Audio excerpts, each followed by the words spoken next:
Did you know that 1 acre of seagrass can support up to 40,000 fish? Well, Sarah Jolly does, and she's here with AMIkids and talking about a restoration initiative that is happening next week. Thanks for being here. Thank you so much for having us. Yeah, so we have some seagrass here, and we're going to talk about it in a minute, but I wanted to start with the Seagrass initiative. What is it exactly? So about 2 years ago, we started this initiative. We are planting 40 acres of seagrass in Old Tampa Bay with our kids and community volunteers in partnership with Aquatech. Okay, and so they go out there, and we're seeing some pictures of what's taking place. So they actually do this process. They go out and plant it? Yes, so we first tie the seagrass on these garden stakes, and then we plant it. So there is a process. Yeah, to do it, and they get to do that the whole process. Hands-on, yes, from start to finish. Okay, so you brought it here, so let's talk a little bit about the seagrass. So when you say you're tying it to what? So they tie it on these traditional garden stakes. When these are planted, this is called shoal grass or hallie-dooley. And when this is planted, they all biodegrade, so it's all ocean safe. So this is our shoal. We have our turtle and then our eel, which is our freshwater, and this would be in rivers or estuaries. Okay, and we've probably seen it before. We live here in Tampa Bay. You're going to see seagrass. Absolutely. Yeah, why is it so important?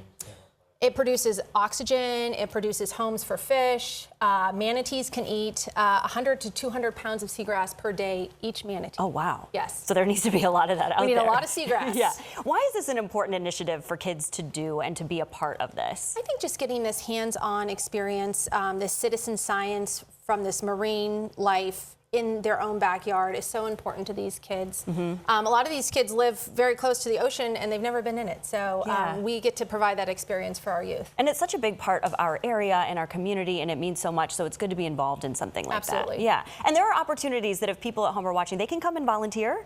Absolutely. So next week, we are Wednesday through Friday, we are tying and planting seagrass. So if anyone is interested in volunteering, you can look it up on our website, AMIkids.org. And we'd love community volunteers to come out alongside us. If people haven't heard of AMIkids before, can you tell us a little bit about what you do? So we work with all sorts of kids. We have almost 50 locations across 6 states. And we work with kids that have either gone through the juvenile justice system or are headed down that path. Kids that don't thrive in traditional classroom settings or foster care youth. Okay. And there's the initiative of the seagrass, but we're also seeing some video right now. You had a fish camp.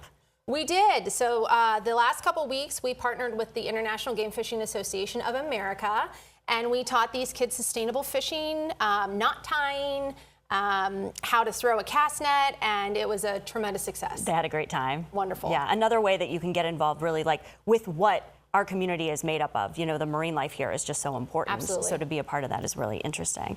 If people want to get involved, are there different ways? We mentioned the volunteering. They can also donate, which can go to this, which is a really important piece too. Absolutely. So we are a nonprofit. We are always happy to accept donations to support any of our initiatives. Yeah, that's wonderful. And a lot of this too, we saw like a boat, they're going out into the water. There's many different programs that are getting your kids involved. Yes, marine education is a vein that runs through all of our programs. We are also launching a new oyster restoration project as well. And we have our floating classrooms that go out a couple times a month. Awesome. That's so cool that they're getting to be a part of that and learning from such a young age. That's going to stick with them really for the rest of their lives. Absolutely. Yeah, wonderful. Well, thank you so much for being here. Thanks for bringing the seagrass too. This was interesting to see that and to learn about it. Yeah, AMIkids.org is the website to go and visit. You can check it out, learn about those volunteer opportunities, and you can make a donation as well. Thank you so much again.